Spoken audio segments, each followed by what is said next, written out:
Bueno, yo soy Silvia de la Contracorriente y vengo a presentaros el acto de hoy, Democracia Económica, núcleo de una estrategia anticapitalista, pero no sin antes recordar los actos anteriores llevados a cabo. El pasado noviembre, Vigencia del Capital, de Karl Marx, en el siglo XXI. En diciembre, Bases para un nuevo contrato social, mejor con menos. En febrero, Geopolítica de Oriente Medio. También en febrero, el cambio político y los procesos constituyentes en América Latina. Y el pasado 5 de abril, Rusia en el arranque del siglo XXI, punto de inflexión.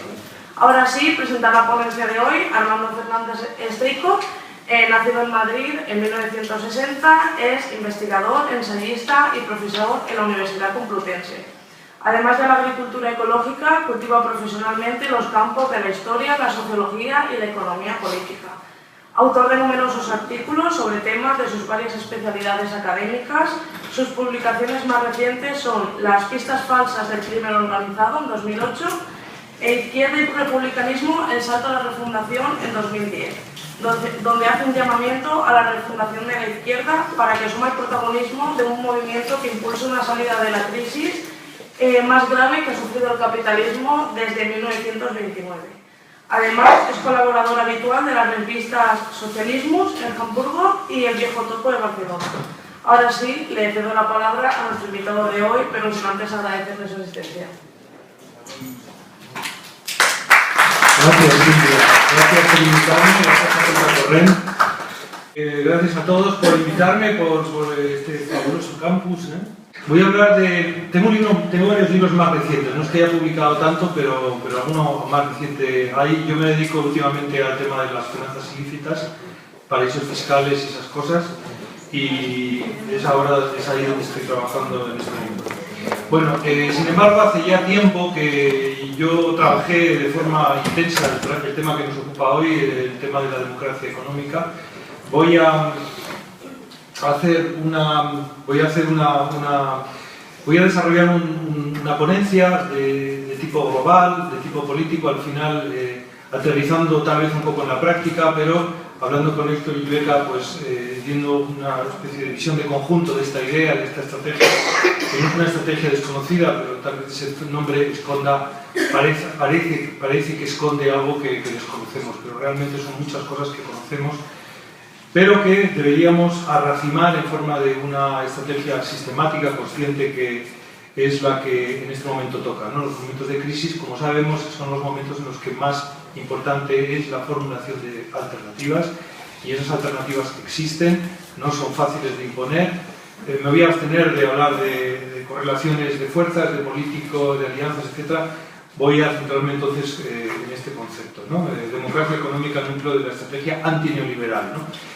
En la primera transparencia pensaba dar algunas razones por las cuales la palabra anticapitalismo en este caso no me resulta tan afortunada, pero lo voy a dejar fuera, lo podéis leer después.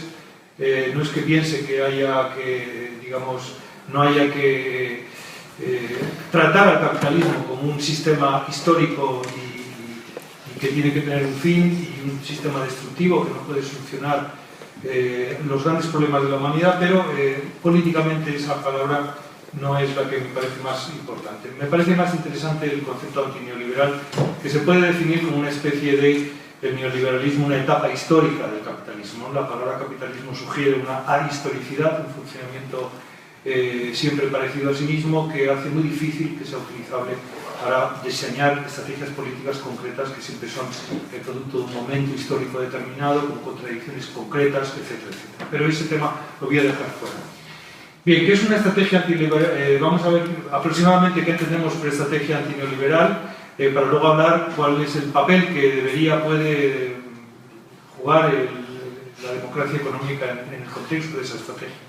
Lógicamente, una estrategia antineoliberal es una cosa pues, también muy amplia, y hay seguramente una discusión muy rica que se podría desencadenar a raíz de esta pregunta. Yo la quiero resumir de forma simple, ¿no? En primer lugar, una estrategia antineoliberal es una estrategia en la cuyo objetivo es recuperar la primacía del trabajo como fuente de riqueza frente a la renta en sus diferentes versiones, como renta financiera o renta inmobiliaria.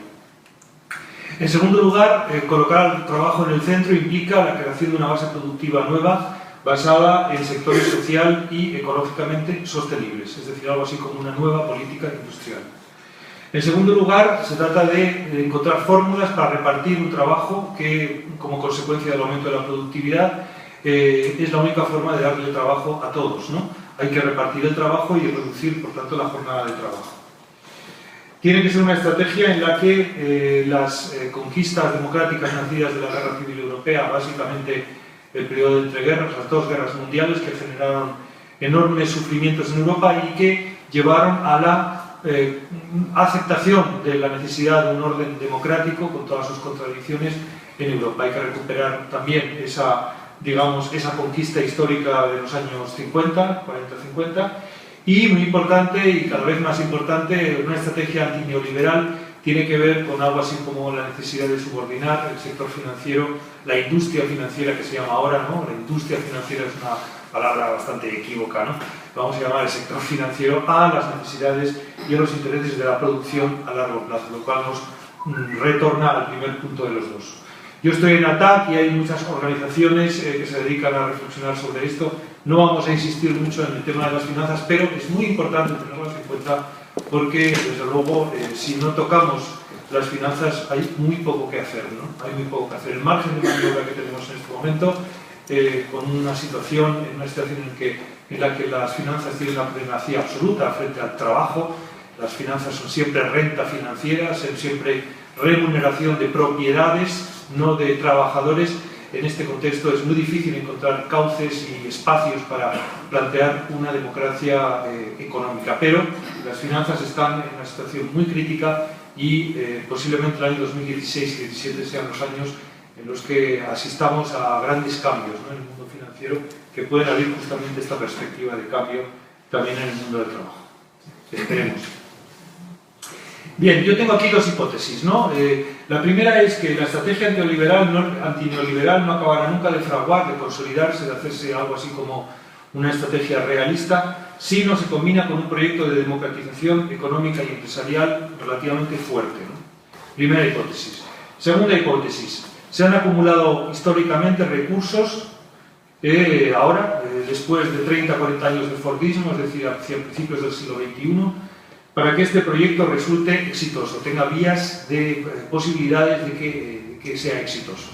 La democracia económica, es decir, la participación de los trabajadores en la gestión de las empresas, en la producción de riqueza, en la participación directa, no solamente como personal subordinado, sino como gestores activos de esa riqueza y productores activos y directos de esa riqueza. Sabemos que está en el comienzo del pensamiento socialista del siglo XIX, pero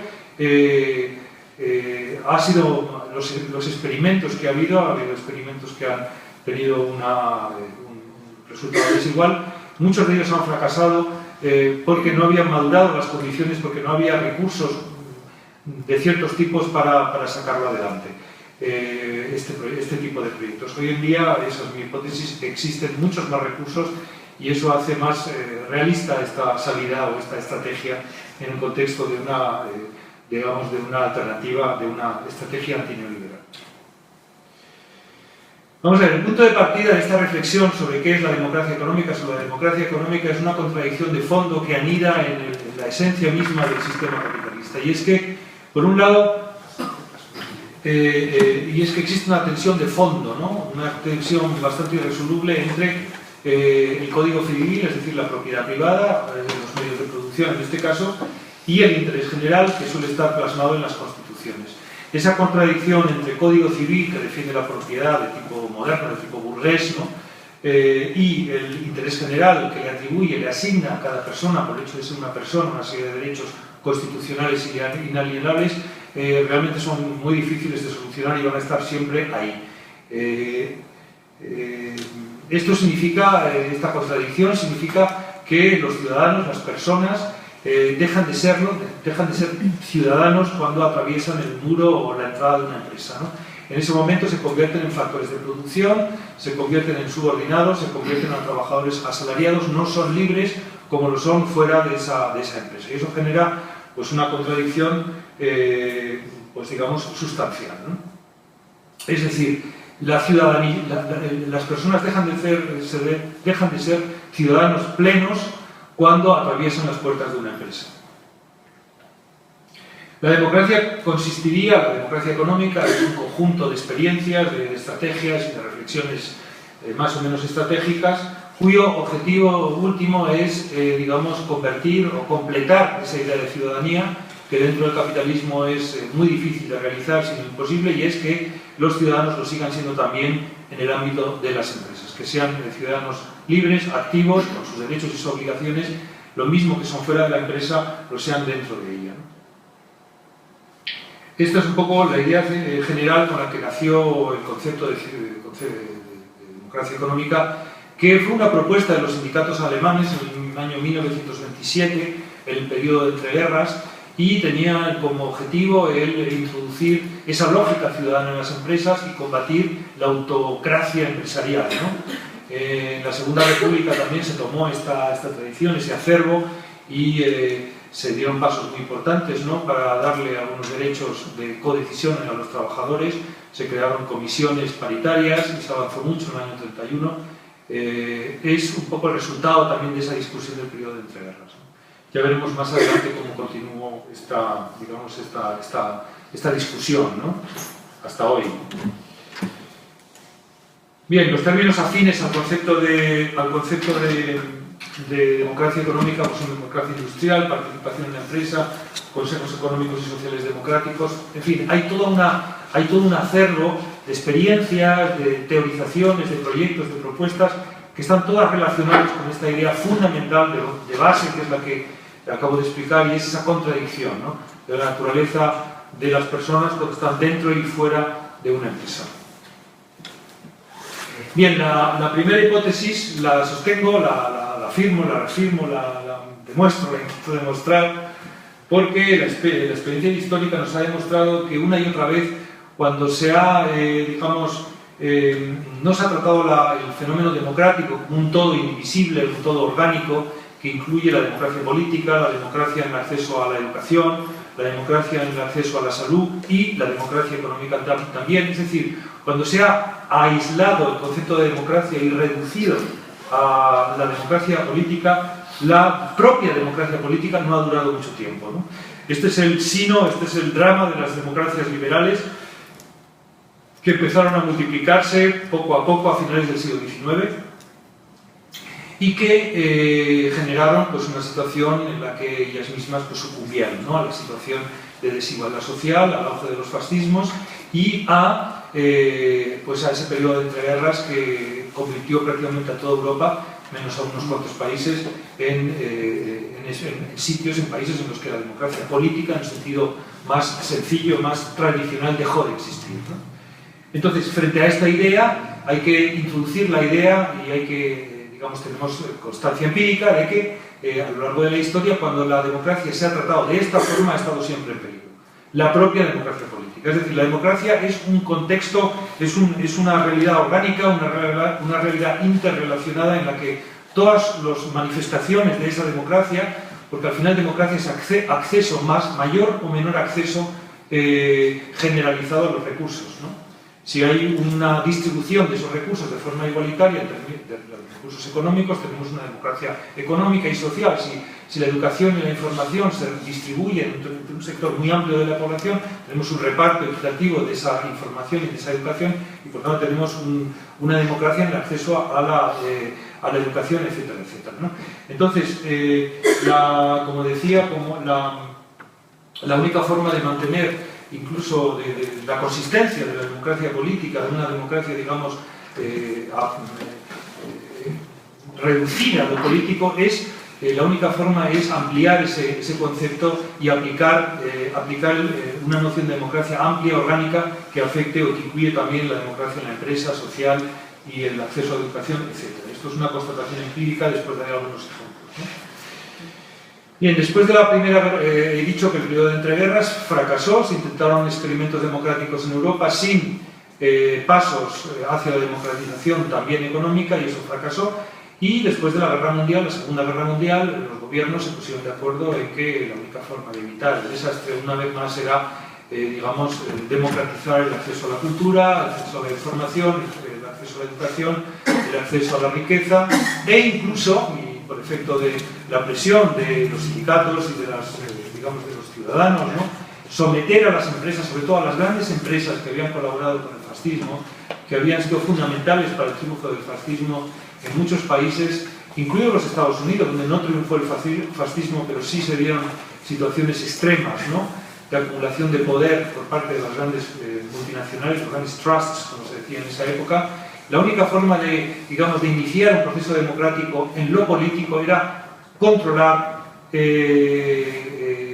a estos trusts, introducir mecanismos de gestión, de cogestión, mecanismos de transparencia en sus cuentas, obligación de que fiscalicen sus cuentas y de que, digamos, y de alguna forma la participación de la ciudadanía a través o no de sus representantes sindicales o de forma directa en el quehacer económico y productivo de estas grandes empresas, ¿no? Eso era una especie de consenso después de la Segunda Guerra Mundial, desde la socialdemocracia incluso, que tenía inmediatamente después de la Segunda Guerra Mundial un planteamiento anticapitalista muy claro, socializante, ¿no?, una especie de comunitarismo de base cristiana, una animadversión muy grande contra el capitalismo, hasta obviamente también las fuerzas más explícitamente anticapitalistas. El consenso era ese, ¿no? Había que someter a las, sobre todo a grandes empresas, a un control ciudadano. Hay más ejemplos de la historia, no me quiero alargar mucho con esto. El New Deal, por ejemplo, ¿no? Todos conocemos ese periodo del New Deal. El New Deal empezó con una serie de leyes que obligaron a las empresas no solamente a admitir sindicatos y actividad sindical, sino también a, a presentar sus cuentas, obligó a los grandes bancos a separar el negocio bancario de la actividad comercial, es decir, el negocio bancario, la banca comercial y la banca de inversión, perdón, la banca comercial es la banca tradicional, ¿no?, la concesión de créditos para actividades productivas, y las actividades de banca de inversión, que básicamente consisten en colocar activos de los muy ricos y especular con esos activos, ¿no?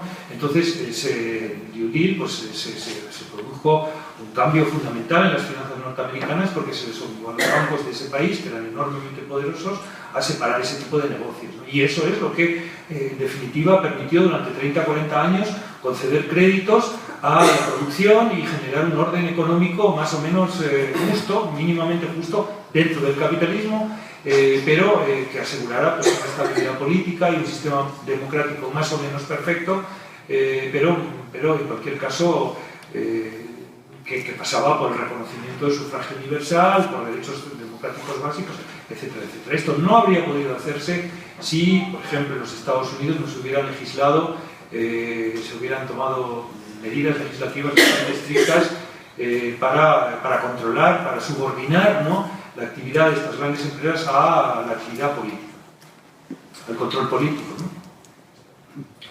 En la República Española se declaraba República de los Trabajadores, también había una gran reflexión en este sentido, ¿no? No podía ser solamente una democracia referida a la política, sino que había que dar pasos para introducir mecanismos de intervención, de participación de los trabajadores en las empresas, una legislación laboral muy avanzada para su época, que, como ya he dicho antes, se movía dentro de ese ámbito, dentro de esa reflexión estratégica que nació en los años 20, relacionada con el concepto de democracia económica.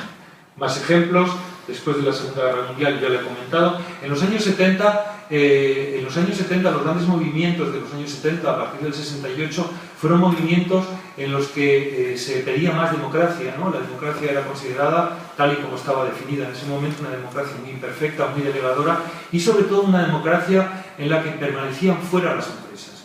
Entonces, una de las grandes reivindicaciones de esa ola de protestas que duró prácticamente 15-20 años, ¿no?, y que fue fundamental para la socialización política de muchos de los que estamos aquí, por lo menos, la reivindicación de la democracia en la empresa fue fundamental.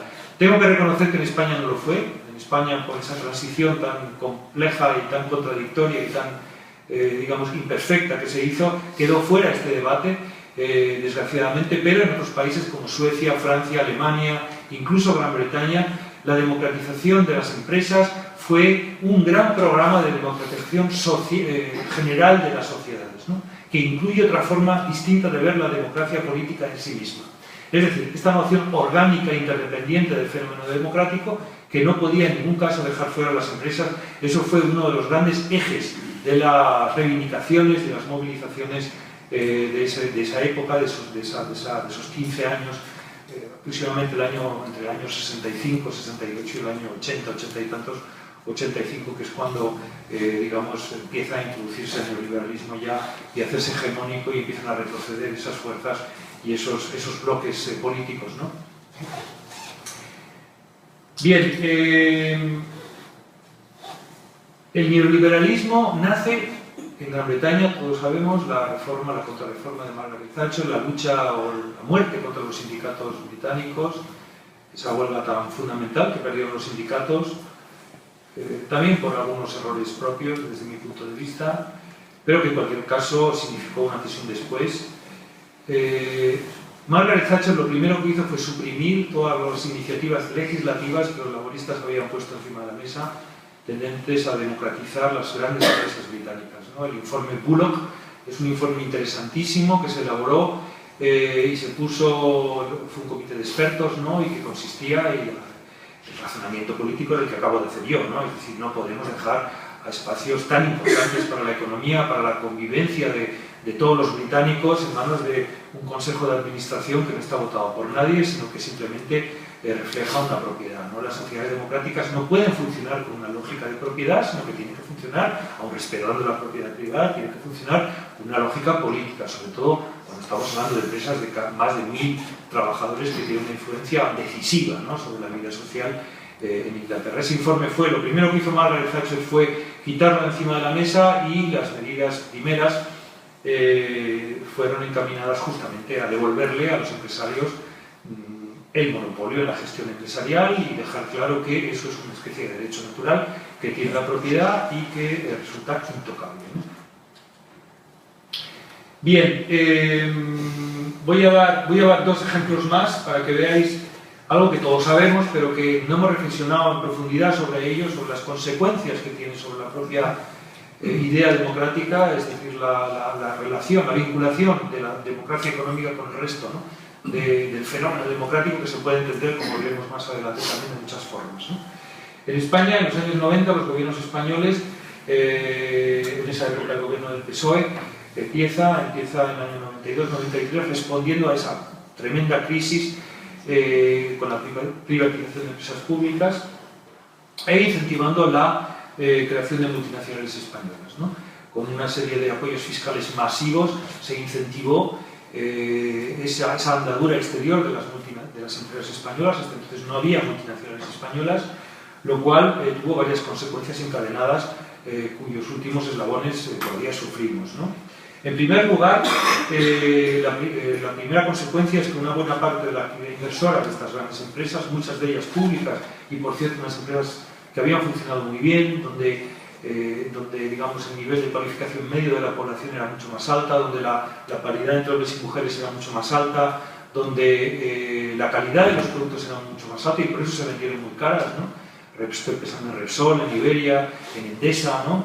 En Sidesa, en Sidesa no, porque los aceros estaban ya en crisis, pero por ejemplo Ence, en fin, muchas empresas grandes, importantes, que tenían un prestigio muy alto. Esas empresas fueron privatizadas y dejaron de invertir en España, empezaron una andadura exterior y los puestos de trabajo que se empezaron a crear con ese dinero procedente, en este caso, de la venta de acciones, pues se quedaron fuera, ¿no? Normalmente los países con menos estándares laborales, con menos, con menos protección de los trabajadores y por tanto a nivel global se produjo un debilitamiento del trabajo frente al capital muy claro con esa andadura exterior, ¿no?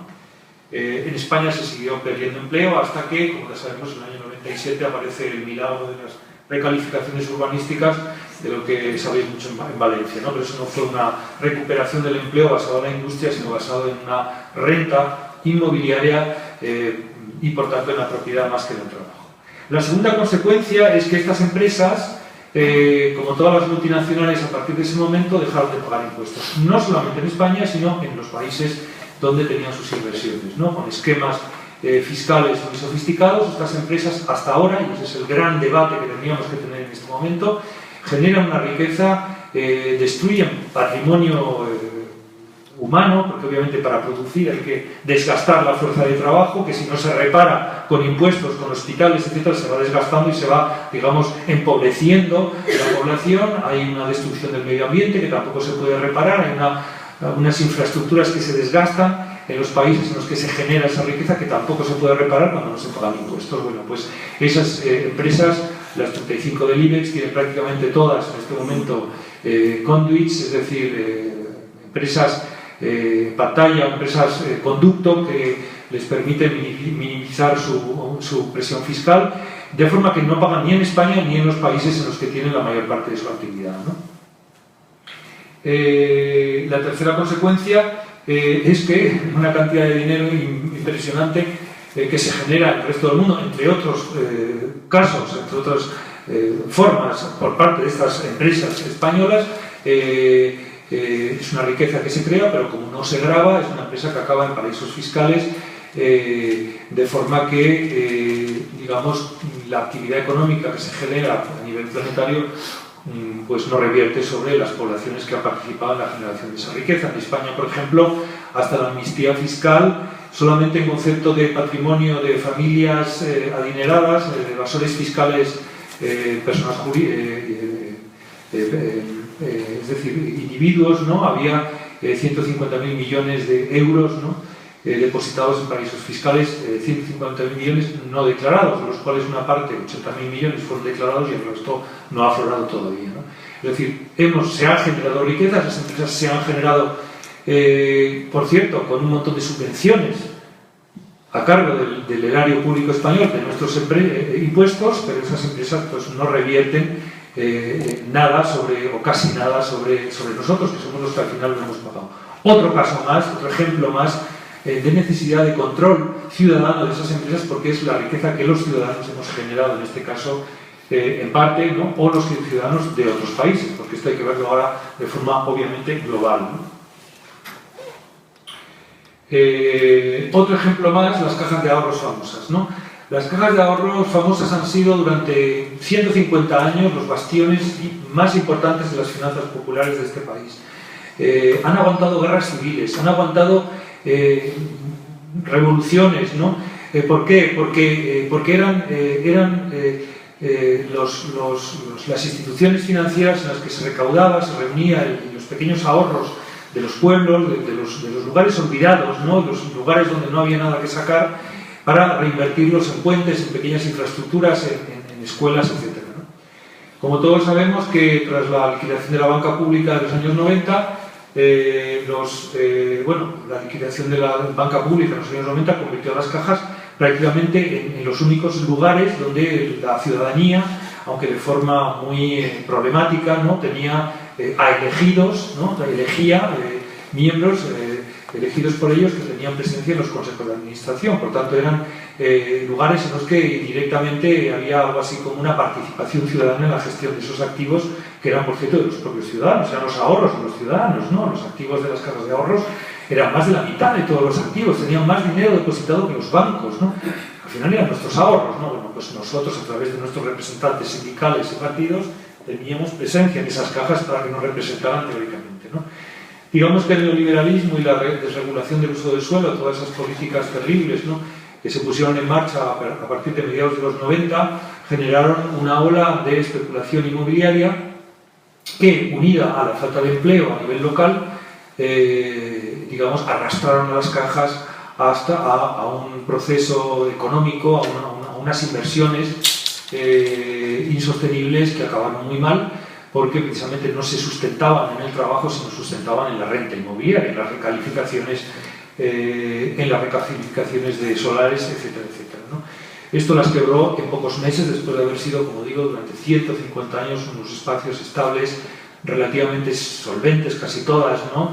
Libres de riesgos financieros, fue pocos meses. La cosa fue muy rápida porque,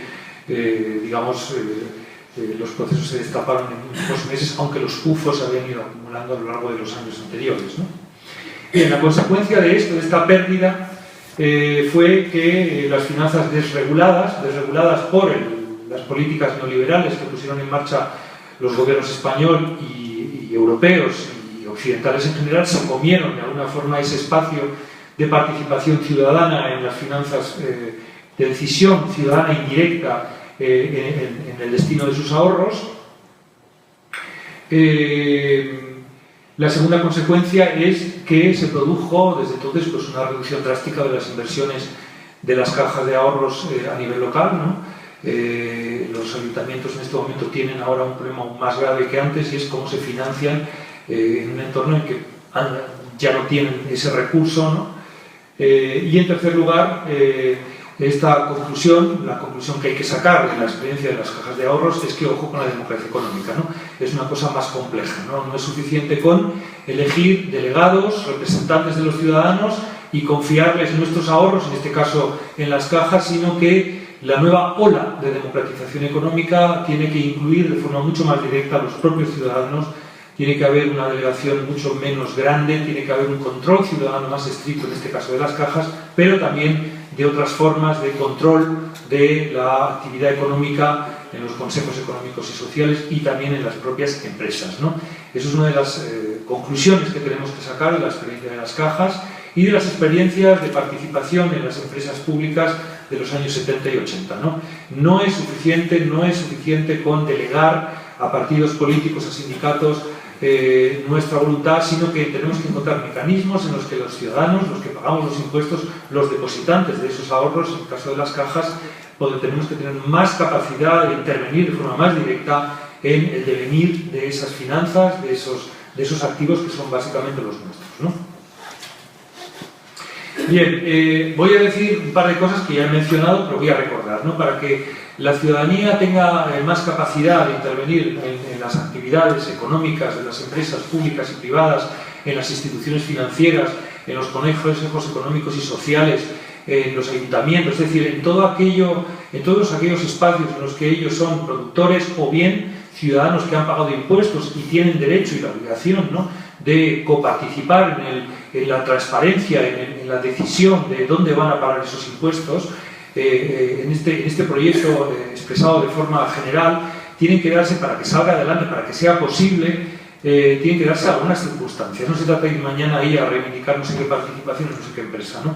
Tenemos que tener una visión global de este asunto, porque si no nos vamos a estrellar, ¿no? En primer lugar, como he dicho antes, necesitamos trabajar también a nivel macro. Tiene que cambiar la macroeconomía, las finanzas tienen que estar subordinadas al interés de la actividad productiva. Tiene que haber una financiación interior y exterior, es decir, tenemos para poner en marcha esa reconversión económica y productiva, tenemos que conseguir financiación, una financiación que no se consigue tan fácil, ¿no? Pero sin financiación no hay nada. Si queremos, los impuestos generan obviamente una masa muy importante de activos que se pueden luego utilizar en inversiones, pero no son suficientes, ¿no? Hay que endeudarse, es relativamente inevitable, hay que endeudarse. Otra cosa es hasta qué punto y cómo controlamos ese endeudamiento. Tienen que articularse mecanismos monetarios y no monetarios para que podamos equilibrar las balanzas comerciales de los países. No podemos realizar ninguna utopía, entre comillas, ¿no?, de democracia económica cuando los países y las regiones y las nacionalidades se enfrentan entre sí por atrapar inversiones. Tenemos que ir a una economía cooperativa a nivel internacional, no solamente en Europa, sino también dentro de los propios estados. No podemos competir entre territorios por atraer una financiación escasa a costa del vecino, sino que tenemos que desarrollar un planteamiento global en el que los países, las naciones, las regiones, incluso las comarcas, se apoyan entre sí, son cooperativas. La cooperación, por tanto, no solo a nivel empresarial, sino también a nivel macro. Esto es muy importante. Y luego también, y sobre esto voy a hablar también para terminar, necesitamos una fuerza de trabajo, una subjetividad, un perfil ciudadano particular. No es tan fácil, ¿no? Los experimentos colectivizadores, por ejemplo, durante la Guerra Civil, en el 36, 37, en Aragón, en Cataluña, fueron muy emocionantes. Fue la primera vez en la que los trabajadores asumieron el control de las empresas, pero si se ve fríamente, era muy difícil gestionar esas empresas de forma mínimamente eficiente, entre otras razones para sacar adelante la producción bélica, sin con un nivel de cualificación tan bajo, no teníamos recursos, la ciudadanía era muy ignorante. Por eso queríamos la República, para que dejara de serlo, pero se tienen que dar condiciones subjetivas también para un proceso de democratización tan complejo como es el intervenir en la actividad empresarial, ¿no? Bien, mi segunda hipótesis es que tenemos esos recursos, disponemos ahora de esos recursos. A principios del siglo XX esos recursos estaban muy mal distribuidos, había poca capacidad, los sindicatos se volvían locos formando a sus sindicalistas en contabilidad, en conocimientos, había mucha ignorancia, pero después de 40 años de servicio, de educación pública, después de 40 años de fordismo, con todas sus contradicciones, hemos alcanzado un nivel que tenemos que defender, un nivel en el que no se había dado nunca. Tenemos una situación ahora en lo que se refiere a la subjetividad de las personas, de las generaciones, completamente novedosa, ¿no? En primer lugar, ha aumentado enormemente la fuerza productiva del trabajo, la productividad del trabajo aumenta al 1 al 2% todos los años, ¿no? Esto significa que hay base de maniobra material para reducir la jornada de trabajo y para dedicarle más tiempo a participar, porque para participar es muy bonito, eso de participar hace falta tiempo, ¿no? Hace falta tiempo y recursos, ¿no?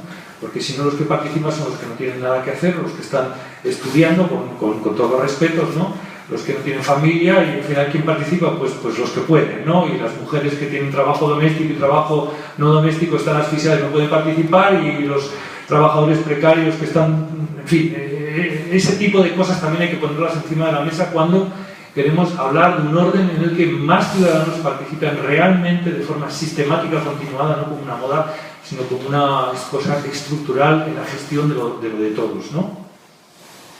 Bien, hemos llegado a un momento en el que es posible esto, la productividad del trabajo es altísima, hay capacidad tecnológica y productiva para solucionar de forma relativamente breve, poco tiempo, las necesidades reproductivas más elementales, por tanto hay tiempo para participar.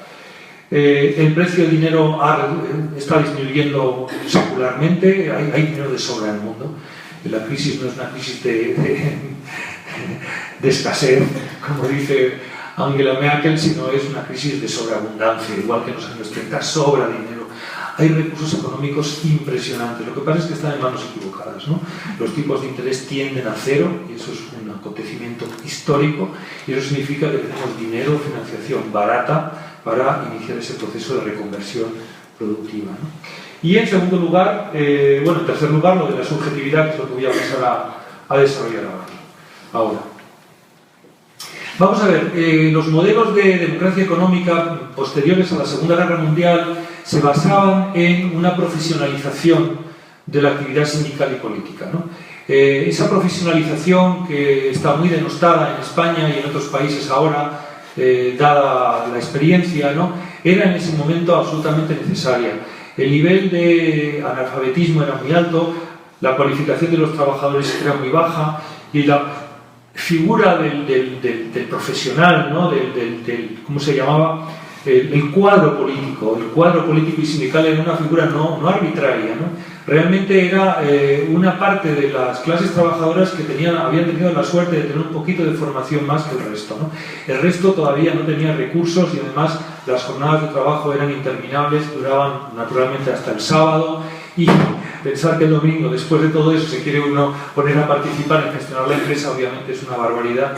De forma que la delegación se fue imponiendo como una cuestión no solamente derivada de la Guerra Fría, de la restauración democrática, de todo aquello que pasó, que fue un recorte enorme de los derechos que se habían conquistado inmediatamente después de la Segunda Guerra Mundial, sino que obedecía a una realidad social, una realidad humana, pues que era esa, ¿no? La cultura autoritaria, por supuesto, la división sexual del trabajo, la desigualdad entre hombres y mujeres, los roles sexuales, ¿no?, que venían desde tiempos ancestrales, todavía estaban plenamente vigentes. Digamos que todo esto conformaba un modelo de participación también en las empresas, delegador, vinculada, por supuesto, a la actividad masculina, que daba pie a un alargamiento constante de la distancia que separaba a los propios trabajadores, a los ciudadanos, de sus representantes, ¿no? Sin embargo, como he dicho antes, las 4 décadas de estado del bienestar, 40, 50 años de estado del bienestar, ha cambiado completamente el corpus humano que tenemos en las sociedades, por lo menos en las sociedades capitalistas desarrolladas, ¿no? Tenemos una enorme cantidad de personas con una cualificación que está muy por encima de lo que pueden aplicar en su puesto de trabajo. La sobrecualificación, entre comillas, en España, es decir, la diferencia entre lo que la gente sabe hacer y lo que la gente hace en el trabajo ha aumentado de forma ininterrumpida desde el año más o menos 90, ¿no? La tasa de población activa con estudios superiores en este momento está en el 15 y 16, 14, 15, 16, 17%, ¿no? Los trabajos que requieren conocimientos superiores, es decir, educación superior, están en este momento en el 3, en el 4, en el 5, en el 6% de la población activa, ¿verdad? El resto es una brecha que se abre y se abre, ¿no? Ese 10% es el protagonista, desde mi punto de vista, de las grandes movilizaciones ciudadanas que conocemos por el 15M, ¿no? Es decir, es una generación de gente joven con una cualificación muy por encima de lo que encuentra en el mercado de trabajo, muchos empleados, muchos desempleados, que sin embargo sabe hacer muchas cosas, ¿no? Y eso es una novedad sorprendente, ¿no? Es decir, la capacidad que tiene mucha gente joven, digo 25, 26, 27 años, de hacer cosas por encima de lo que tiene que hacer en el trabajo es enorme. Hay una enorme cantidad de conocimientos desaprovechados que ahora se pueden poner al servicio de un proceso de democratización económica basada en criterios, en conocimientos, etc., ¿no? Los cambios organizativos y tecnológicos también favorecen mucho este tipo de participación, ¿no? Las empresas, por diferentes razones, son más planas, son menos jerárquicas, las nuevas tecnologías también influyen, ¿no? Permiten, ¿no?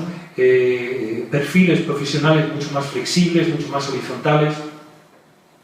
La autodeterminación de la condición femenina, la incorporación de la mujer al mercado de trabajo de forma explosiva en España, ¿no? Para recuperar el tiempo perdido en los años 80, es realmente una revolución cultural, ¿no? La población activa femenina en este momento tiene una cualificación superior que la masculina y la situación en el mercado de trabajo y la falta de cuidados, ¿cuánto me falta? Un poquito. La falta de apoyo por parte de los gobiernos hace que la tasa de natalidad en España sea de las más bajas del mundo, ¿no? Eso quiere decir que hay un compromiso femenino enorme con el mundo de la actividad laboral, ¿no? Incluso queriendo tener hijos, muchas mujeres prefieren participar, ¿no? En la actividad productiva. Por tanto, la empresa, el trabajo, eso es una cosa que para las mujeres, precisamente para las mujeres españolas y en otros países del sur de Europa, desde luego es una cuestión muy importante, ¿no? Que no era tan importante antes por diferentes razones, pero que en este momento está ahí.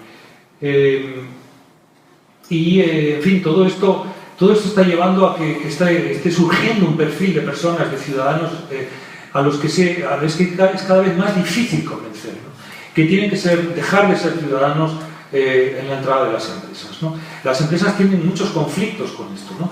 Obviamente el desempleo crónico y la precariedad del mercado de trabajo tiene un efecto disciplinador enorme, ¿no?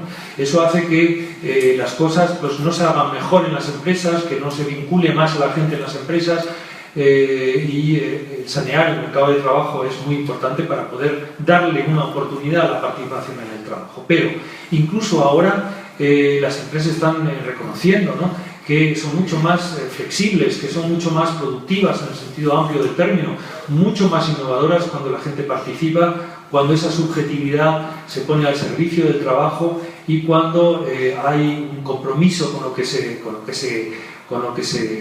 hace en el trabajo que antes, ¿no? Y eso antes o después se traduce en deseos de coparticipación. Es imposible pedirle a una persona que sea autónoma y luego, por otro lado, exigirle que respete una jerarquía empresarial innecesaria, que no tiene ninguna justificación productiva. Y esa es un poco la situación de tensión que hay en este momento en muchas empresas. Esto es una oportunidad importante que abre muchas perspectivas para la democratización de las empresas. Y lo que está como una losa, ¿no? Colocado como una losa sobre esa posibilidad es básicamente la dinámica competitiva en los mercados internacionales, las competencias, el desempleo, la competencia entre regiones y países, y la financiarización de la economía, que es una forma muy dura de disciplinar la fuerza de trabajo a través del mercado, a través de mecanismos indirectos que hace que, digamos, ese potencial que está ahí no pueda aflorar. Pero si conseguimos regular las finanzas y conseguimos controlar las finanzas, hay muchas posibilidades para que, siguiendo la lógica de los presupuestos participativos en los ayuntamientos, por ejemplo, muchas más personas se vinculen a la gestión de las inversiones, ¿no? Por ejemplo, los sindicatos alemanes propusieron hace un año o dos un plan Marshall para Europa que consistiría en captar ahorro a través de la emisión de una serie de bonos, captar activos para reinvertirlos, convertirlos en un plan de reconversión social y energética, ¿no? De toda Europa, sobre todo del sur de Europa, ¿no? Con el fin también de compensar las balanzas comerciales y que no sean los alemanes los que solamente tienen trabajo y exportan, sino en el sur también haya nuevas oportunidades de empleo. Bueno, pues eso sería, por ejemplo, una propuesta que está ahí, se está intentando generar mayorías para eso, a ver qué pasa después de la crisis de ahora, de este año, de esta crisis financiera, que puede abrirle la posibilidad, la oportunidad, oportunidades nuevas a ese tipo de planteamientos. Entonces, como digo, esta captación, ¿no?, de decenas de miles de millones de euros para su reinversión destinada a la reconversión energética y ambiental y también social de muchos países, una de las propuestas incluye que sean los propios ayuntamientos, las propias entidades locales las que definan, ¿no?, los proyectos de investigación y de inversión, quiero decir, y que éstas lo hagan en función de también los propios ciudadanos, que sean los ciudadanos los que participen no solamente en la definición de las inversiones, de lo que hace falta, de las prioridades, siguiendo el modelo de los presupuestos participativos, sino que también sean ellos los que, a través de una serie de órganos, controlen y fiscalicen esas inversiones, ¿no? Porque, como sabéis, se pierde mucho dinero, ¿no? Se malversa mucho dinero, se desvía mucho dinero. Entonces, una forma de hacerlo más transparente es utilizar a esos vecinos que son cada vez más sabios y más informados y más exigentes para que también cogestionen y hagan más transparente la gestión de estas inversiones, ¿no? Y para terminar, muy rápidamente, porque como veis esto es un tema muy amplio, quiero solamente aquí presentaros, ¿no?, una pequeña tabla que tiene que ver con la gestión democrática de una empresa privada o pública, ¿no? Hay mucho que hablar sobre esto, hay muchos matices que incorporar, hay que hablar del movimiento cooperativo, hay que hablar de muchos ejemplos exitosos, hay que analizar los fracasos que también se han producido. Como tendencia general, la investigación independiente ha demostrado que las empresas más participativas, en las que los empleados tienen más que decidir, son las empresas que mejor aguantan, más flexibles, que mejor aguantan la crisis, son más innovadoras, etc. Si no se impone ese modelo es por la estructura de propiedad, que es, como sabemos, el núcleo, ¿no?, del sistema capitalista, ¿no? Pero no porque sean menos eficientes, ¿no? Las empresas capitalistas modernas son profundamente ineficientes. Esas grandes empresas multinacionales que hemos descrito son profundamente ineficientes, no son empresas que realmente fabrican mejores productos y servicios, sino que lo hacen simplemente, lo que hacen es maximizar la evasión fiscal, es decir, viven en definitiva de escapar de sus obligaciones fiscales, no de hacer mejores productos y servicios, ¿no? Esto está demostrado, ¿no? Obviamente hay empresas que no son así, pero el grueso de la actividad empresarial, sobre todo también multinacional, no es la mejora de los productos y servicios, sino más bien un estancamiento, ¿no?, de las actividades de innovación. Bueno, pues esto, por ejemplo, es una tabla que lo que viene es a describir los diferentes niveles de gestión de una empresa, que van de lo más elemental, como por ejemplo la seguridad y higiene, la simbología estética, la simbología y la estética de la empresa, ¿no?, las formas de trato, los servicios sociales, guarderías, etc. Es decir, una serie de aspectos en los que los trabajadores pueden participar de forma mucho más rápida, sin alterar además ninguna estructura de la propiedad, pero ahí pueden adquirir también ya experiencia de cogestión en la empresa, ¿no?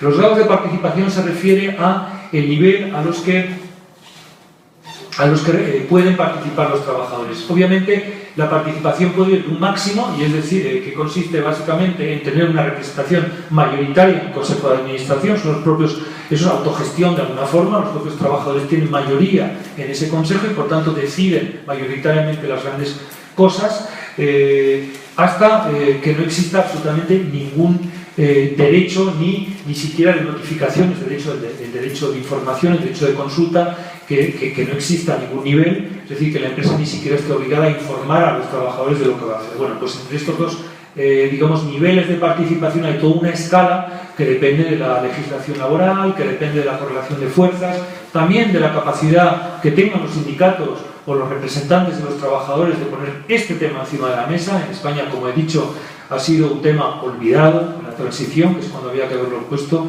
y eso también explica muchas de las cosas que han pasado después. Y de aquí, de esos niveles más elementales de gestión, que no alteran prácticamente nada en la sustancia de la empresa, podemos ir subiendo, ¿no? Desde la contratación de personas, los empleados pueden gestionar la contratación de nuevos trabajadores, no hay experiencias interesantísimas, ¿no?, de cómo se pueden hacer políticas de contratación, que pueden ser los propios trabajadores los que establezcan los criterios, las prioridades, que hagan entrevistas objetivas a los candidatos, etcétera, pasando por los sistemas salariales, de clasificación profesional, etcétera, sueldos y salarios. Yo he hecho un libro, que luego lo tenéis ahí citado, en el que explico todo esto, ¿no? Pero esto es una especie de ejemplo de que las cosas, pues, realmente se pueden, todo esto tiene una realidad, tiene un contenido real, ¿no? Ya para terminar, si subimos en la escala, pues los trabajadores también pueden participar en la definición del programa de producción, qué hace la empresa, cómo lo hace, cuáles son las prioridades, cuáles son los productos y servicios, siguiendo criterios, por ejemplo, ambientales, cuál es el sentido de la producción que se quiere generar en esa empresa. Aquí hay mucha posibilidad de conexión con los consumidores, con los espacios locales, ¿no? ¿Qué interesa que esta empresa fabrique para que los productos tengan un interés social, aparte de ser una forma de ingresos económicos, ¿no? No es lo mismo fabricar unos productos que otros, ¿no? Esto se puede también politizar en el buen sentido, ¿no? Se puede someter a una deliberación, una participación de muchos de los propios trabajadores, pero junto con los posibles consumidores, ¿no? Hay muchas posibilidades también de tender puentes entre productores y consumidores. La política tecnológica y la organización global de la empresa también hay ejemplos, ¿no?, muy interesantes en los que son los propios trabajadores los que definen la estructura organizativa de la empresa, los niveles jerárquicos, los departamentos, si hay que dedicarle más recursos a control de calidad, si hay que dedicarle menos recursos al mantenimiento, porque se puede hacer mejor subcontratando una empresa. Todo eso se puede decidir, son cosas que se pueden decidir, y la lógica de los trabajadores normalmente es una lógica más certera, porque en ellos les va obviamente su futuro, ¿no?, entre otras razones. Y por fin también hay experiencias en las que los trabajadores deciden o codeciden o deciden un poco o simplemente son informados, depende del nivel de participación, sobre las grandes decisiones estratégicas, ¿no?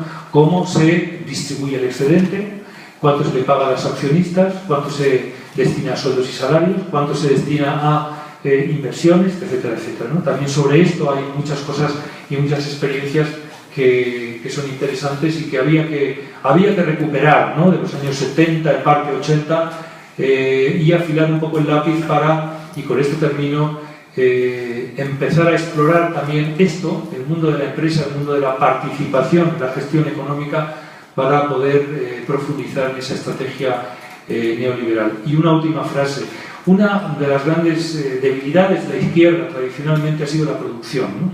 La izquierda se ha especializado en redistribuir. Es verdad que hay mucha riqueza, que hay mucho excedente que hay que redistribuir y se puede redistribuir de forma más justa, pero al final los clásicos del socialismo nos han enseñado, y ese es el núcleo de la economía política marxista, crítica, socialista en general, ¿no?, es que la producción está antes que la distribución, ¿no? Lo que no se produce no se puede consumir. Y ahí la idea del trabajo, la idea de la actividad directa, de la producción directa, frente al mercado, frente a la esfera de la circulación ¿no?, que ha sido la especialidad de la economía convencional, de la economía burguesa, que no ha planteado nunca el origen de la riqueza, porque el origen de la riqueza le crea graves problemas políticos, ¿no? Si los que generan la riqueza son los que tienen muy poca riqueza, pues aquí hay una situación de injusticia. Por tanto, vamos a concentrarnos en el análisis del mercado y de la circulación. Bien, pues la izquierda, a pesar de ese acervo ideológico que se remonta al siglo XIX, ha sido muy flojilla a la hora de producir de otra manera, ¿no?, de producir mejor y de otra manera, ¿no? Los experimentos socialistas han fallado en buena medida porque ha fallado la producción, porque digamos que las fuerzas del capital han demostrado o han pretendido demostrar ser más eficientes a la hora de generar actividad, ¿no? Y eso creo que tenemos que superarlo, ¿no? Naturalmente hay muchas formas de medir la eficiencia, no solamente en términos capitalistas, es decir, qué excedente generamos, ¿no?, o qué input económico en términos económicos. Hay una noción de eficiencia que hay que manejar, que es una eficiencia amplia, eficiencia social, eficiencia ambiental, eficiencia de género, eficiencia de muchos tipos, ¿no? Hay formas de medir esas otras formas de eficiencia, pero la eficiencia, en definitiva, se le ha escapado mucho a la izquierda. Hemos sido muy redistribuidores, pero malos generadores de excedentes económicos que, como vemos, son la base del consumo al final, ¿no? Entonces eso habría que recuperarlo, había que lanzar una ofensiva, una especie de ofensiva global para recuperar la producción y no solamente la distribución y la circulación, nada más. Gracias, pero es un poco rápido. Pero...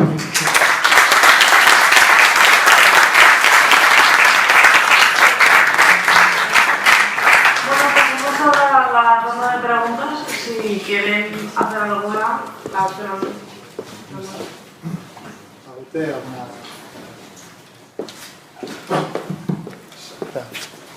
Me pide de camino. Buenas tardes. Yo quería hacer dos preguntas. La primera es que me ha gustado mucho la forma de exponer el problema de la producción industrial, que debe ser más ciudadana. Para que es fundamental, democratización de las empresas. Pero yo ahora pregunto, ¿esto se puede trasvasar a la producción agraria? O sea, a la producción rural. O sea, se habla del ciudadano, pero no del rural. Entonces, a la producción rural, agraria ecológica. Esa es una de las preguntas. Luego, la segunda pregunta es que el problema del paro, el problema de la dificultad de las empresas, radica en buena medida en la diferencia que hay entre la economía real y la economía financiera. Es decir, sabemos que la rentabilidad de la producción de bienes de cambio es 3 veces superior a la rentabilidad de producción de bienes de uso. Entonces, este problema hace que la financiación, el capital, huya desde la economía real, que es principalmente la industrial y la agraria, huya al campo financiero. Entonces, yo pregunto, ¿cómo se podría superar este gran problema? Esta es mi pregunta.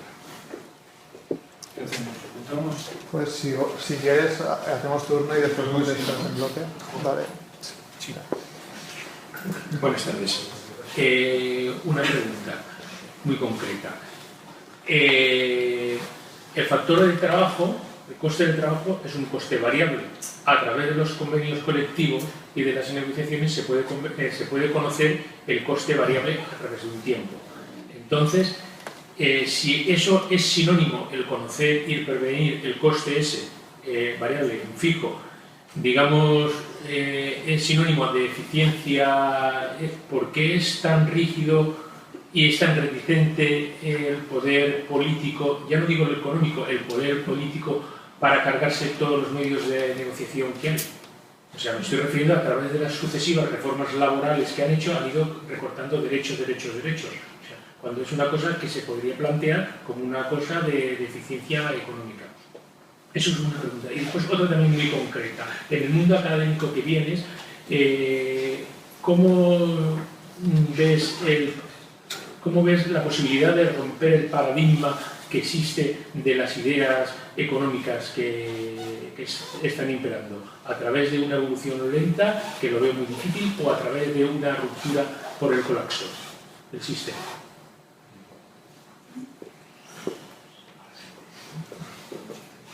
Buenas tardes, yo seré más breve. Yo quería que nos hablases de los intereses negativos que se están, creo, no pagando, sino cobrando por tener el dinero de otros. Para mí es una novedad escuchar de que hay gente que tiene que pagar para depositar el dinero. ¿Nos puedes hablar de eso? Por ejemplo, tú. Sí, aparte de los ciudadanos, es que recientemente hemos escuchado en un sitio unas charlas que el gobierno de Suiza les pide a los ciudadanos que retrasen al máximo el pago de los impuestos, porque esos dineros que recogen los tienen que depositar al Banco Central Europeo y les cobran por tener allí el dinero. Entonces, que nos hables de esto, si puede ser.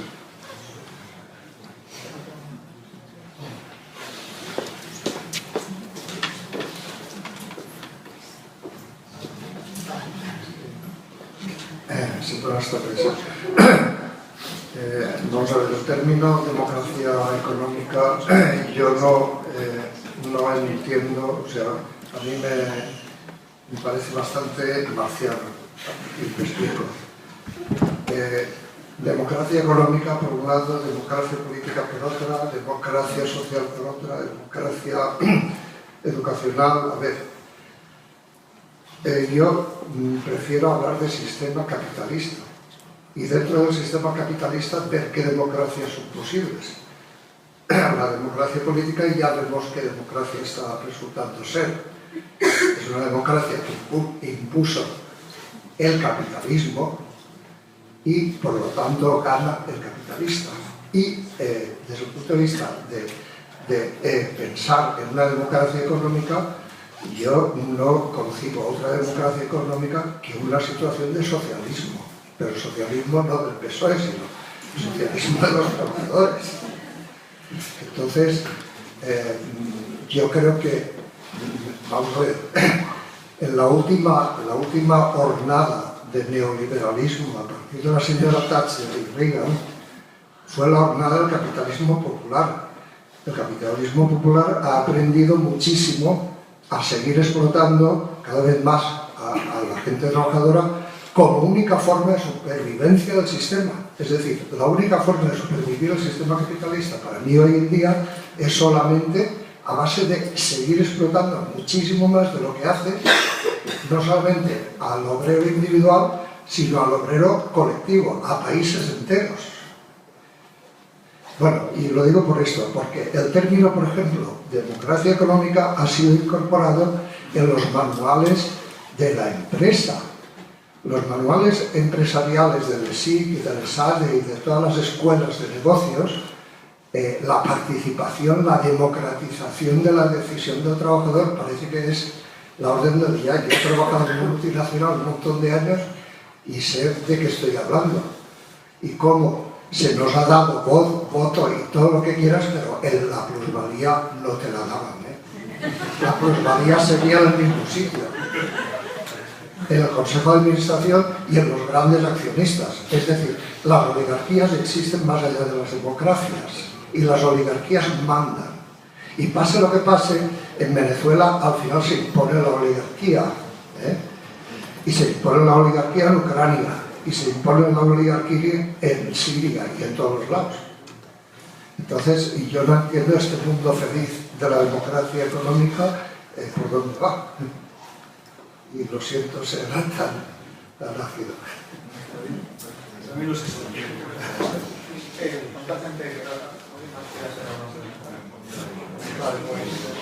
Si quieres contestar... Aquí. No, pero si quieres contestar y luego hacemos otra.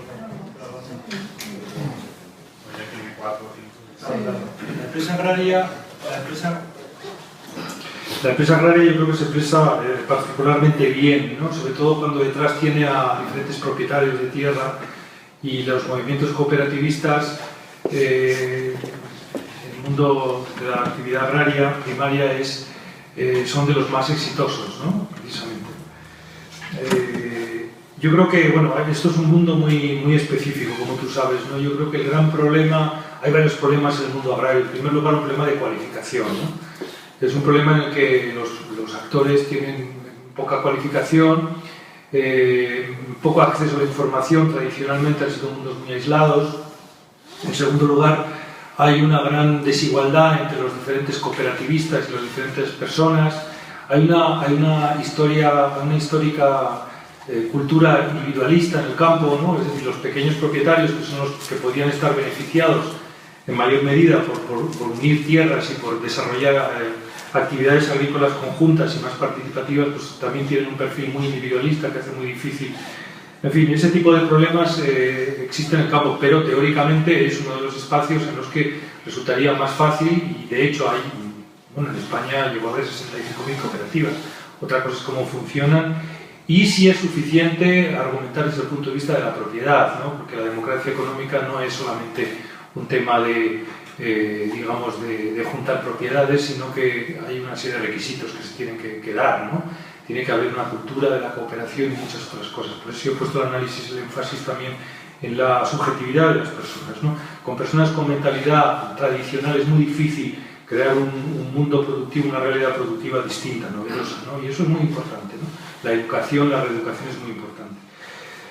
El tema de la financialización, lo dije un poco al principio, la financialización es básicamente un intento de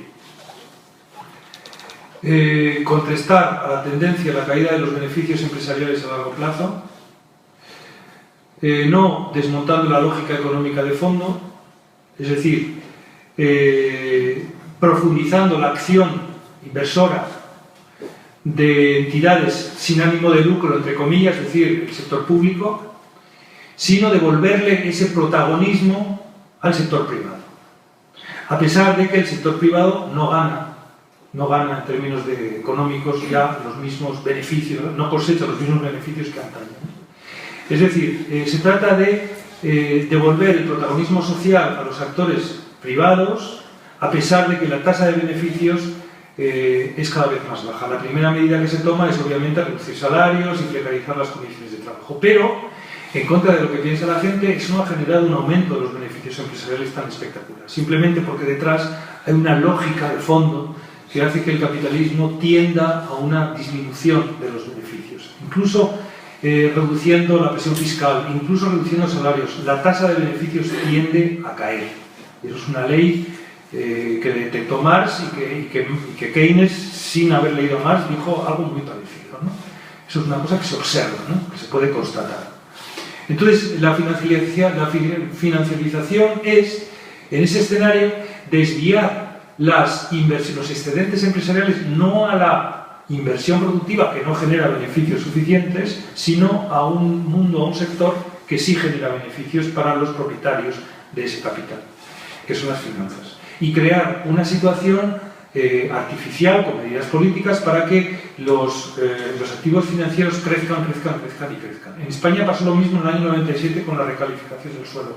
¿No os acordáis que empezaron a subir los precios de los solares? Bueno, por eso con medidas legislativas se puede producir. Tú induces un esquema Ponzi, una especie de especulación, ¿no? Tú lo puedes generar con leyes, otra cosa es cuánto dura, ¿no? Genera a corto plazo muchos beneficios, ¿no? Y eso es el fenómeno financiero a escala internacional, que ha producido un desvío del excedente hacia las finanzas que convierten ese excedente en beneficios, que no beneficios productivos, sino beneficios, digamos, artificiales provocados por una actividad especulativa que periódicamente tiene que caer y empezar de nuevo, ¿no? Al final, ¿quién hay detrás? Pues los propietarios, ¿no? Los propietarios, que son los que obtienen un beneficio de esa constelación, los trabajadores cada vez menos, incluso las clases medias cada vez menos, incluso un sector de los ricos están pues perdiendo dinero, ¿no? Porque la bolsa está bajando. Y vuelvo, y me remito aquí a los tipos de interés cero, ¿no? ¿Por qué hay tipos de interés cero? Hay dos explicaciones, como casi todo, coyunturales, ¿no? Y más estructurales, ¿no? La razón por la que los tipos de interés tienden a cero es que hay tanto dinero, es como si hay muchísimas manzanas, ¿no? La oferta es tan inmensa con respecto a la demanda, ¿no? Que el dinero pues está muy barato. Eso es el resultado de la propia dinámica de la acumulación del capital. Los excedentes crecen, ¿no? Los salarios disminuyen en términos relativos y por tanto digamos, la reutilización productiva de esos excedentes, pues no hay incentivo para ello porque la tasa de beneficios cae. Entonces, ¿qué pasa? Que se va acumulando mucho dinero ocioso, ¿no? Que se reinvierte en finanzas, ¿no? Y las políticas también de los bancos centrales que producen una creación, que generan una creación adicional de activos, de dinero, y eso genera pues una cantidad de dinero enorme que al final hace que baje el precio del dinero. Coyunturalmente, hoy en día, ¿por qué están tan extremadamente bajos? Pues porque como la reacción que ha tenido el Banco Central Europeo y los bancos centrales más importantes para afrontar la crisis no es cambiar este esquema que acabo de describir, es decir, movilizar recursos o drenar recursos desde arriba a la actividad productiva, sino que lo que ha hecho es indirectamente generar una situación para que sea el propio mercado el que automáticamente vaya a la producción y genera automáticamente la inversión. Eso no ha sucedido. ¿Por qué no ha sucedido? Porque la tasa de beneficios es muy baja. Entonces, ¿qué pasa? Que los bancos centrales no tienen muchos recursos, ¿no? No tienen muchos recursos porque no son el Ministerio de Industria ni nada parecido. Entonces, lo que pueden hacer es ese tipo de cosas para estimular la inversión, bajan los tipos de interés, hacen caer el precio del dinero y, por tanto, se supone que el mercado lleva dinero automáticamente al sector productivo. Pero esto no ha sucedido. Como no ha sucedido, se bajan otro poquito más y como tampoco ha sucedido, otro poquito más. Y este es un poco el momento en que nos encontramos, ¿no? Es posible que a medio plazo esto no pueda seguir así, a corto plazo esto no pueda seguir así. Los costes de personal. Bueno, los costes de personal obviamente es la gran tajada, es una de las formas que tienen las empresas para intentar aumentar su tasa de beneficios. Es la vieja distribución primaria entre trabajo y capital, ¿no? Con la paradoja de que aún bajando los salarios, en contra de lo que pensaban los neoliberales, no se renueva la actividad inversora. Y eso tiene como explicación en última instancia la caída de los tipos, o sea, de la tasa de beneficios, ¿no? Y los costes de personal, obviamente, ¿cómo se bajan? Pues siempre argumentando, como todos sabemos, con la competencia internacional, porque nuestros salarios son demasiado altos, por tanto el dumping salarial es uno de los factores que explican y que a su vez inducen a la caída de los salarios.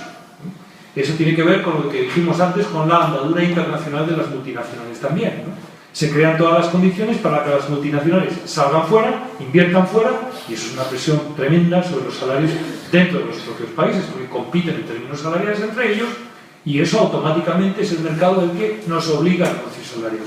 La figura impersonal del mercado, no es el malísimo patrón, ni siquiera el maravilloso gobierno que lo que querría sería subir salarios, sino la competencia internacional. Entonces, eso es lo que se pone en marcha a partir de los años 80, esa dinámica de competencia sin fin entre empresas, entre territorios, no lo olvidemos, entre comarcas y entre países. Ideas económicas ruptura. Las ideas tienen un ciclo de maduración, de difusión, de dominación, de hegemonización del discurso muy propio, ¿no? No evolucionan de forma autónoma, sino que detrás hay intereses. Por ejemplo, en los departamentos universitarios, ¿no? Si hay una cátedra, bueno, pues ahí se forma un tribunal y ese tribunal decide cuál es el perfil del candidato. No puede ser un keynesiano, un marxista, sino que tiene que ser un neoliberal o un monetarista. Entonces se saca la cátedra para ese perfil. Esto no se dice, ¿no? Pero estas son las redes de influencia que suceden en las universidades, ¿no? Los gobiernos contratan y dan proyectos de investigación a este tipo de personas, por tanto los otros no pueden investigar y no pueden demostrar que tienen razón, etcétera, etcétera, ¿no?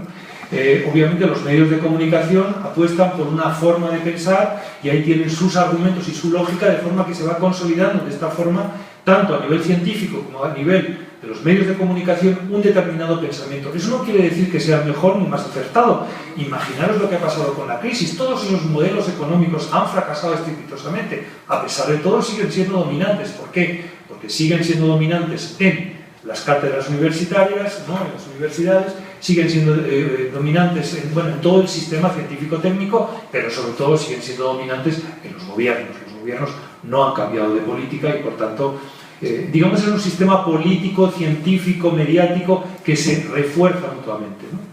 Eso no quiere decir que las ideas no cambien, pero lo que va a hacer cambiar a la idea no es una idea mejor, eso sería una visión profundamente idealista de la historia, sino, desgraciadamente, por lo menos históricamente han sido las grandes catástrofes, los grandes desastres los que han obligado a cambiar de ideas, que es lo que pasó después de la Segunda Guerra Mundial, en parte después de la Primera Guerra Mundial, etcétera, etcétera, ¿no? A ver si la catástrofe no es demasiado grande y podemos, digamos, cambiar las ideas a pesar de todo. Hay, de todas formas, una erosión muy seria del monetarismo. En el momento en que las recetas oficiales no dan el resultado oficial que todo el mundo se esperaba, eso desmonta rápidamente el discurso, ¿no? Es que ojo que es un discurso muy resistente al cambio, porque hay muchos intereses económicos detrás de ese discurso, que son básicamente los intereses de la propiedad, los intereses de los grandes propietarios de activos financieros, ¿no? Que obviamente pues, a través de muchísimos mecanismos intermedios, es decir, los propios bancos pues, defienden esa idea, etcétera, ¿no? Pero esto es una pregunta compleja, ¿no? ¿Cómo se reproduce, se mantiene, se erosiona un sistema determinado de pensamiento, ¿no? Bueno, vamos a ver, esto es una cuestión ya política de fondo, ¿no? ¿Cómo abordamos la crítica del capital? ¿Cómo abordamos la reforma, la revolución? ¿Cómo avanzamos con nuestros ideales de justicia social? La palabra democracia económica fue un truco que utilizaron los sindicatos alemanes para avanzar en una reivindicación muy dura y muy difícil, y es conseguir ablandar y generar una legislación que le permita a los trabajadores participar en la gestión y en el control de las grandes empresas, ¿no? Que eso son muchas cosas. Uno puede pensar que es una cosa secundaria, que eso no es superar el capitalismo, pero es muy importante, y esto es una cosa que se discutió mucho después de la Segunda Guerra Mundial, tener presencia en el Consejo de Administración y parar, por ejemplo, una estrategia empresarial basada en la producción de armas o en la colaboración de un régimen determinado, ¿no? Estos son grandes palabras, ¿no? Muy grandes palabras que llevaron a ese consenso del que he hablado después de la Segunda Guerra Mundial. Digamos que la palabra democracia es una palabra digamos, en política, ¿no? El mundo académico y el mundo empresarial no es lo mismo que la política, ¿no? Yo no soy, por ejemplo, partidario, y por eso ponía aquí algunas reflexiones, de la idea del anticapitalismo, ¿no? No me parece afortunada esa estrategia formulada de esa forma, por muchas razones que ahora no puedo entrar, ¿no? Pero como me has tirado de la lengua, voy a decir algunas cosas, ¿no? El capitalismo la palabra capitalismo sugiere un bloque social, una realidad social única y unidimensional que domina absolutamente las sociedades, ¿no? De hecho, Marx nunca utilizó la palabra capitalismo, Engels la utilizó un poco y fue Lenin el que la utilizó de forma más sistemática, ¿no? Porque se trataba de definir si había capitalismo en Rusia o no, porque había gente que decía que Rusia era un país en el que todavía no había llegado el cambio social y por tanto había que hacer una revolución, un cambio hacia la modernización burguesa, ¿no? Y entonces Lenin intentó demostrar que no, que había cosas que estaban cambiando muy seriamente y que se parecían mucho a lo que en los países occidentales llamaban capitalismo. Pero Marx nunca habló de capitalismo, siempre habló del capital. ¿Por qué? Y no quiero ponerme aquí a defender, ¿no?, al gran maestro, porque ese discurso no me gusta mucho, ¿no? Las sociedades capitalistas son sociedades muy complejas en las que hay una enorme competencia entre capitales. El capitalismo no es un bloque uniforme y compacto, sino que se desarrolla nace y se reproduce a través de un sistema competitivo a ultranza en el que mueren muchos capitalistas frente a otros que salen reforzados. Eso genera, como sabemos, una concentración de capital y todo lo demás. Esto mismo se puede aplicar a la competencia entre países. Si nosotros analizamos todo esto como una especie de bloque único, cerramos la visión primero a ese fenómeno, el fenómeno de la competencia entre capitales individuales.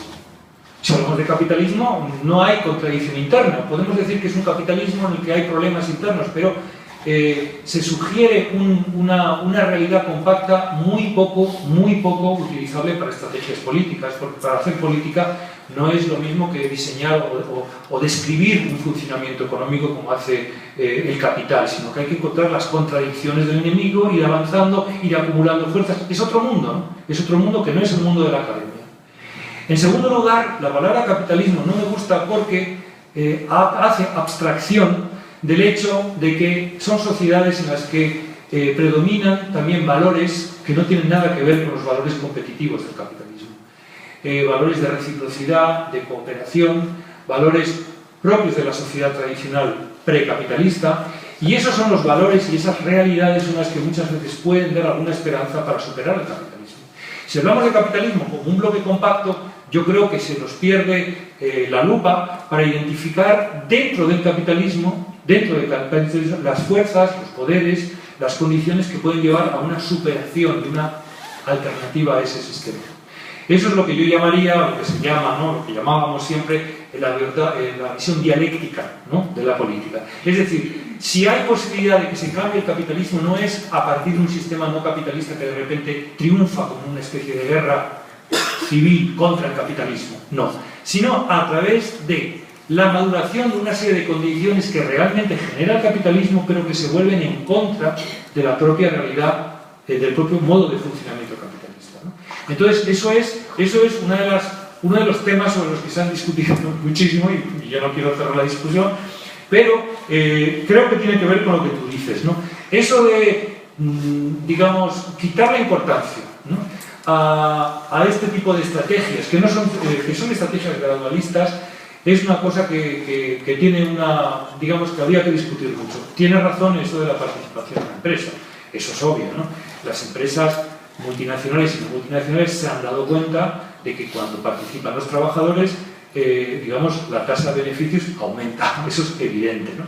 Eso no es nuevo, ¿no? Eso es de los años 30 ya. La palabra democracia económica, a diferencia de la palabra y del concepto participación, ¿no?, es distinta, porque politiza, es decir, introduce la reflexión sobre el poder dentro de la empresa. La empresa quiere que los trabajadores participen, pero sin compartir el poder. Esa es la diferencia.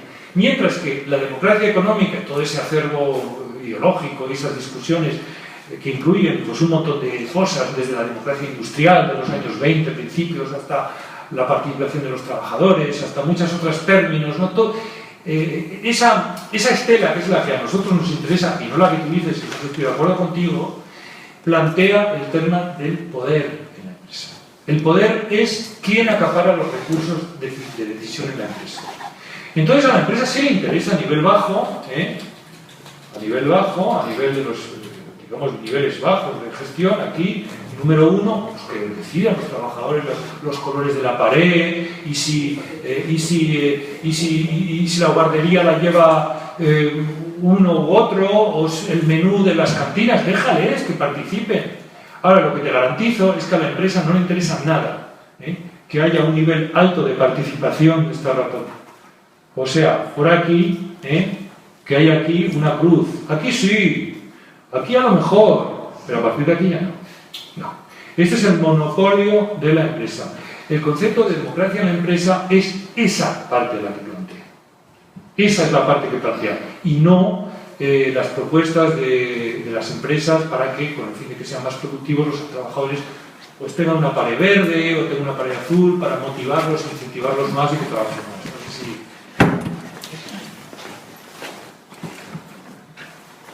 Yo he terminado con la lista. ¿Otra ronda? ¿Cómo estamos de tren? Una cosa. Es que tenemos esto hasta las 8:30. 8:30. Sí, que son ya. Ah, bueno. Se ha alargado un poco, como si queréis hacer un par de preguntas, no creo que nos echen tampoco. El tren no va a ser democrático. Mira, yo trabajo también en empresas, yo estaba en el INI, ¿no? Yo estuve en el INI, de consultor ahí del INI cuando vendieron todo aquello. Y una cosa, hay que diferenciar, vamos a ver, la izquierda se nutre de ideales, porque como lo que queremos no existe, tenemos que construirlo en nuestra cabeza para movernos hacia ello. Pero eso tan bonito nos aleja muchas veces de la realidad y nos quita de valorar la importancia que tiene también el conocimiento concreto de las cosas. Y pensamos que ese conocimiento técnico, entre comillas, es cosa de los técnicos. Hay que politizarlo todo, y politizarlo todo significa, para muchos de nosotros, a veces, desgraciadamente, meras ideas, ¿no? Las ideas hay que saber realizarlas, y para eso hace falta conocimientos concretos, conocimientos técnicos, conocimientos económicos, sin perder de vista una perspectiva transformadora. Pero yo, por lo menos en mi vida, lo que más me ha interesado es combinar las dos cosas. Lo primero es muy fácil, pero lo segundo es a veces muy duro. participar a veces es muy complicado, por ejemplo, el tren que se va, ¿no? Y una serie de imperativos que hacen que los ideales no tengan que, digamos, no tengan que debilitarse, pero que hacen que tengamos que subir una escala en nuestra madurez política, ¿no? A todos los niveles, ¿no? Y eso es una dimensión que yo creo que ahora, en las últimas generaciones, se está dando ese paso. Yo no lo había visto antes, de verdad. Y por eso soy optimista, aunque, bueno, pues ya sabemos el optimismo, en fin, unos son optimistas, la botella medio llena, medio vacía. Vamos a dejarlo así. Muy bien.